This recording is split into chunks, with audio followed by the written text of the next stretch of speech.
मैं अपने प्रेस के साथियों का धन्यवाद देना चाहता हूं।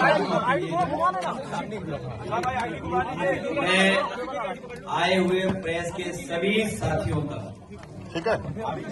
बहुत बहुत धन्यवाद देना चाहता हूं। आज हम सभी लोग लोकनायक जयप्रकाश जी को याद कर रहे हैं उनकी जयंती पर, और ये भरोसा दिलाते हैं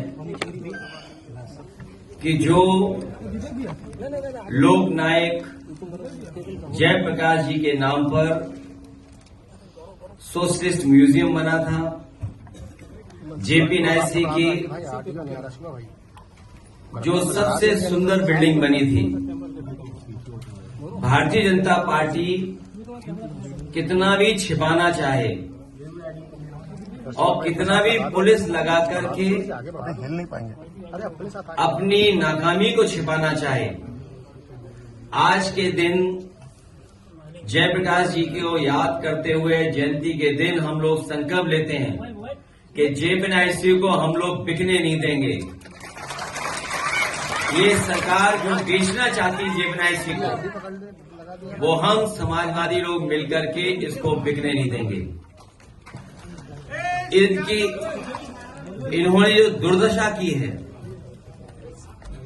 जयप्रकाश जी देश के उन नेताओं में हैं जिन्होंने सामाजिक परिवर्तन के लिए, राजनीतिक परिवर्तन लाने के लिए, समाजवादी आंदोलन को आगे बढ़ाने के लिए पूरा अपना जीवन न्यौछावर कर दिया। जहां वो अंग्रेजों से लड़ते रहे और उसके बाद जो सरकारों में बुराई आई उसको भी उन्होंने अपने संघर्ष के रास्ते सरकार को जगाने का काम किया।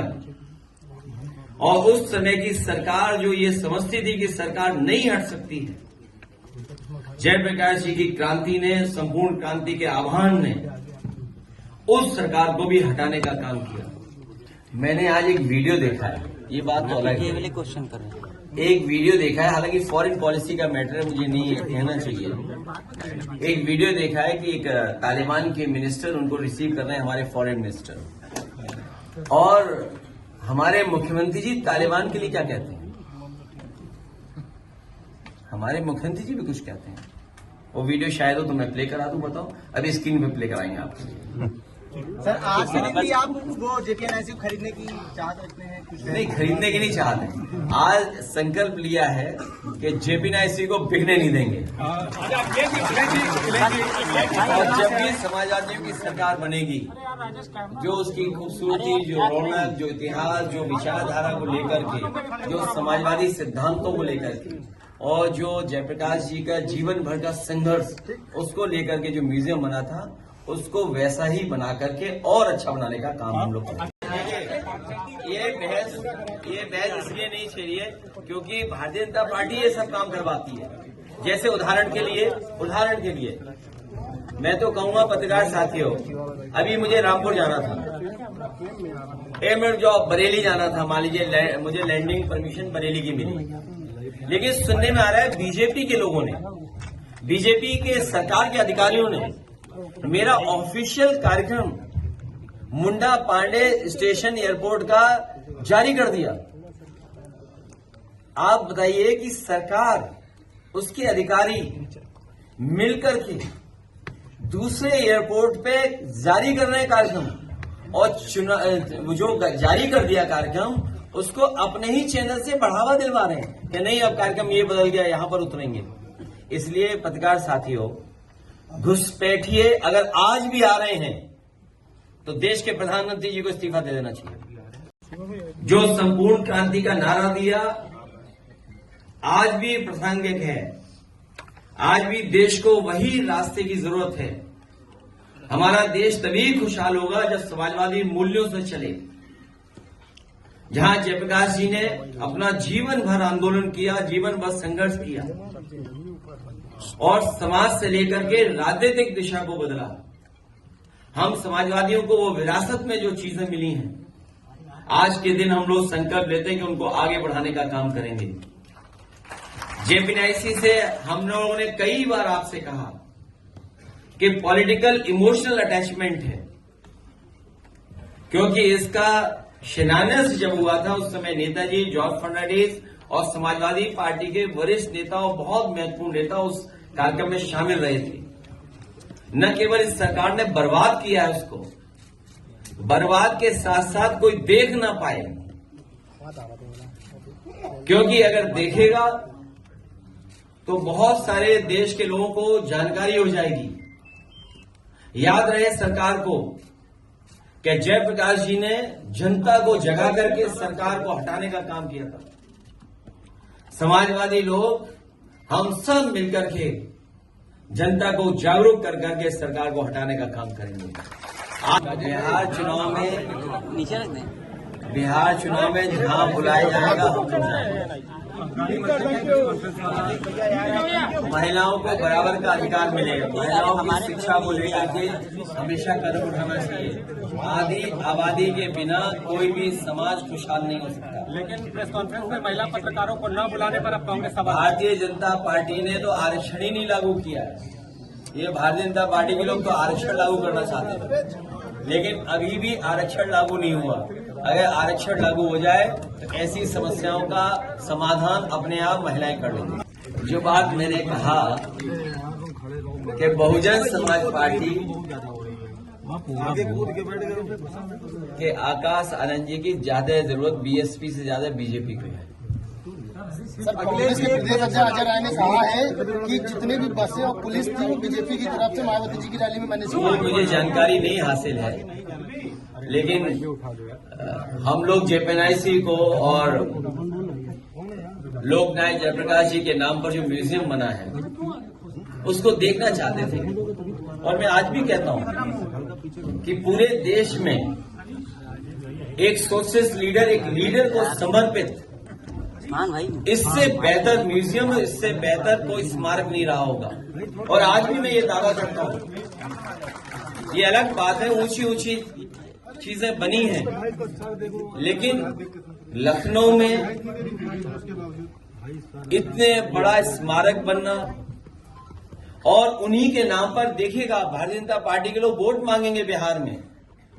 बिहार में जिस एयरपोर्ट पर, पटना के एयरपोर्ट पर भारतीय जनता पार्टी के लोग उतरेंगे, वो हमेशा ये भी याद रखें कि जिनके नाम पर एयरपोर्ट है उन्हीं के नाम पर जो स्मारक और जो म्यूजियम बना था, सोचो उसको बर्बाद किया इन्होंने।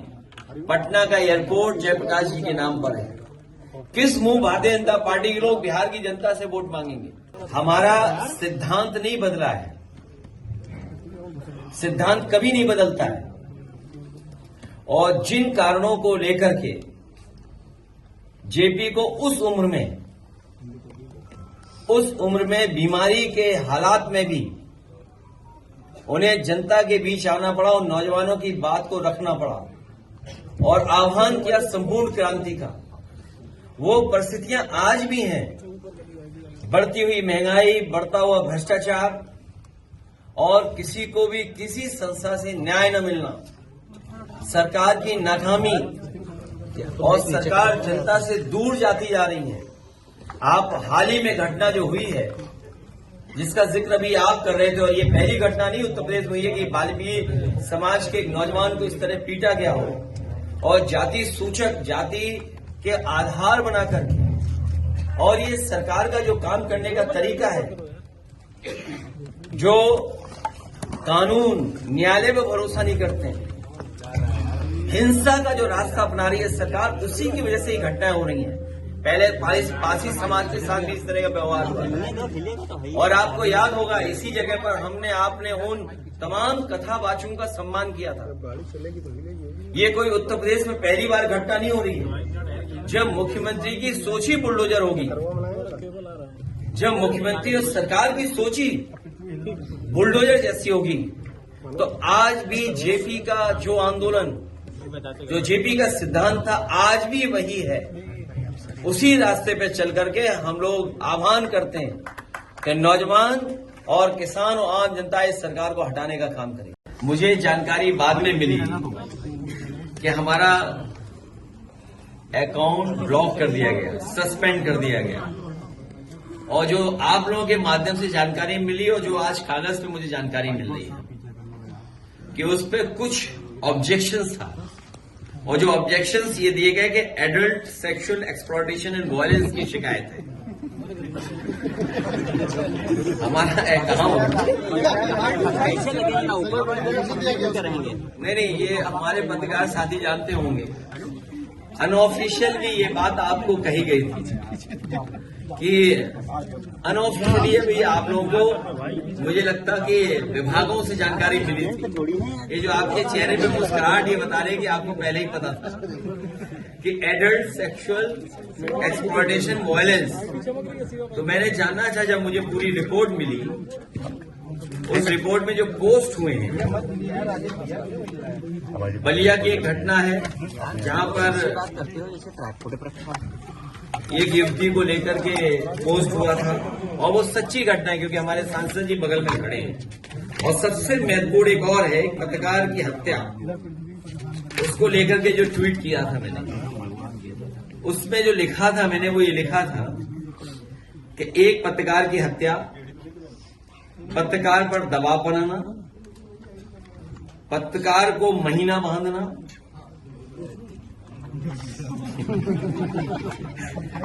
पत्रकारों पर एफआईआर कराना, पत्रकारों को निर्वस्त्र करके मारना, और ये आप जानते हो किस जिले की घटना है। चलो, पत्रकारों को अवांछित पे पाबंद कराना, भाजपा राज्य में मीडिया के मनोबल के इनकाउंटर का हर हथकंडा अपनाया जा रहा है, तो इसमें क्या गलत है? लेकिन ये बात हम लोगों को समझ में आ गई है, समाजवादियों को, कि जितना हम लोग जमीन पर काम करेंगे उतनी लड़ाई हम लोगों की लड़ाई हमारी कामयाब होगी। इसलिए जमीन पर ही हम लोग संघर्ष करेंगे और जमीन पर ही जनता को जागरूक करने का काम करेंगे। ये गंभीर विषय है कि एक आईपीएस अधिकारी ने आत्महत्या कर ली। ये जाति को लेकर के अगर हुआ है और जाति को लेकर के अगर जूता फेंका जा रहा है, ये गंभीर विषय है। इधर भी सर, गंभीर विषय इसलिए है कि अगर हमारे पत्रकार साथी पूछ रहे हैं कि आईपीएस ने आत्महत्या कर ली और जाति के आधार पर उसे अपमान किया जा रहा है, जाति के आधार पर उसके साथ भेदभाव हो रहा है, अगर आईपीएस के साथ इतना भेदभाव हो रहा है और फिर एक चीफ जस्टिस के ऊपर जूता फेंकना, और जिस व्यक्ति ने जूता फेंका वो ये कह रहा हो कि मैं गोल्ड मेडलिस्ट हूं, इससे खराब बात और देश के लिए क्या हो सकती है? धीरे धीरे सभी इंस्टीट्यूशंस को ये सरकार बर्बाद कर रही है और किसी को भी न्याय नहीं मिल रहा। आप सोचिए, एक वाल्मीकि नौजवान के साथ आरोप चोरी का लगा करके किस तरीके से पीटा गया, किस तरीके से जान ले ली गई, और ये पहली घटना यूपी में नहीं हुई है, पहले भी हुई है। और कथावाचकों के साथ क्या किया गया? उनके बाल काट लिए गए, उनकी ढोलक छीन ली गई, उन्हें पीटा गया। तो ये गंभीर विषय है, ये देश को न जाने किस दिशा में ले जाने हैं। समाजवादी लोग मिलकर के इन तमाम चीजों को सुधारने का काम करेंगे। शक्ति के समय हर जगह हो रही है। मैंने सुना है, ये जो हमारे पत्रकार साथी पूछ रहे हैं, ये पीडीए से घबराए हुए लोग हैं। भारतीय जनता पार्टी के लोग पीडीए से घबराए हुए लोग हैं। ये जाति समीकरण को अर्थमेटिक बोलते हैं, समीकरण बोलते हैं, अपनी इलेक्शन की इंजीनियरिंग बोलते हैं, होशियारी बोलते हैं, और जब उसी से हारने लगते हैं तो ये हाईकोर्ट भागते हैं, हाईकोर्ट का सहारा लेते हैं। ये अर्थमेटिक्स या समीकरण या भारतीय जनता पार्टी का जो इलेक्शन मैनेजमेंट, ये क्या शब्द है? ये जातिवादी जो व्यवस्था लागू करते हैं उससे बचने के लिए भारतीय जनता पार्टी ऐसे शब्दों का इस्तेमाल करती है, जब उसी से हारने लगती है। इसीलिए समाजवादियों ने कहा कि जो आंदोलन जयप्रकाश जी ने, जो आंदोलन लोहिया जी ने, जो आंदोलन नेताजी ने, और जो रास्ता बाबा साहब भीमराव अम्बेडकर जी ने दिया, न्याय के राज की स्थापना हो, लेकिन न्याय के राज की स्थापना के साथ साथ सामाजिक न्याय के राज की स्थापना के लिए पीडीए सरकार आने वाले समय में समाजवादी लोग मिलकर के बनाएंगे। Sai Sanjeevani hospital, station road, Sitapur. Sitapur का पहला मल्टी स्पेशलिटी हॉस्पिटल, जहां आपको जनरल फिजिशियन, हड्डी रोग, स्त्री रोग, जनरल सर्जरी, नाक कान गला और न्यूरो के डॉक्टर उपलब्ध हैं। साई संजीवनी में आयुष्मान कार्ड धारकों का मुफ्त इलाज और टीपीए कार्ड धारकों के लिए कैशलेस सुविधा उपलब्ध की गई है। हॉस्पिटल में आईसीयू, वेंटिलेटर, बाईपैप व डायलिसिस की सुविधा भी उपलब्ध है। Sai Sanjeevani hospital, station road, Sitapur.